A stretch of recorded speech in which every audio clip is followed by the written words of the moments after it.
सबसे पहली चीज तो ऐसा व्यक्ति जब शुरुआती एजुकेशन होती है तो एजुकेशन बहुत अच्छी भी नहीं होती और बहुत खराब भी नहीं होती। ऐसे लोग मध्यम स्तर से अपनी एजुकेशन को प्राप्त करते हैं।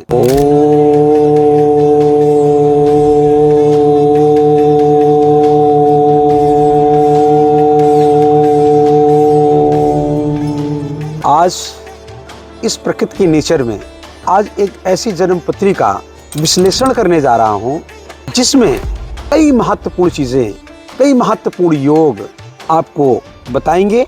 सबसे पहली चीज तो ये जन्मपत्री जो है एक ऐसे व्यक्ति की है जिसका जन्म सिंह लग्न में हो रहा है।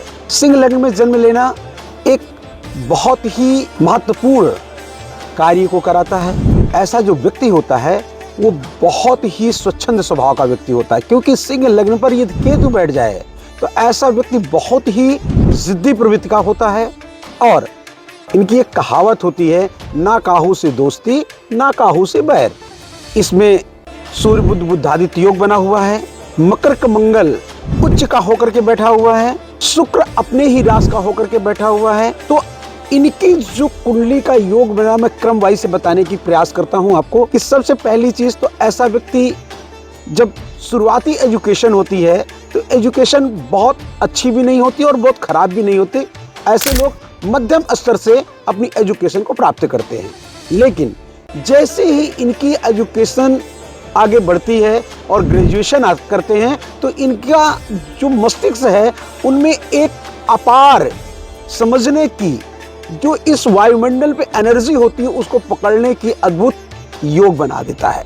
इन्होंने कई किताबें भी लिखी है और हर दिन इनके जीवन में एक ज्ञान प्राप्त करने का या खोजने की प्रवृत्ति इनमें जन्म देती है। पेशे से ये पत्रकार हैं और पत्रकारिता के क्षेत्र में अपनी एक ऐसी स्तंभ है कि देश के कई, चाहे मंत्री हो चाहे अफसर हो, कोई भी हो, उन सब के लिए इन्होंने ऐसा कार्य किया जिससे इनसे, इनकी पत्रकारिता से देखा गया कि भय बना रहता है, कब कहाँ क्या लिख देंगे। अर्थात ऐसे व्यक्ति निडर और साहसी होते हैं। ऐसे व्यक्ति किसी पॉलिटिकल के क्षेत्र में नहीं जाते हैं, परंतु राजनीतिक लोगों के साथ बहुत अच्छे संबंधों को जोड़ते हैं। शास्त्र ये कहता है कि इनका शनि जो है वो नीच का बैठ गया है, अर्थात कमजोर हो गया है। अर्थात इनके जीवन में संघर्ष लंबा रहा।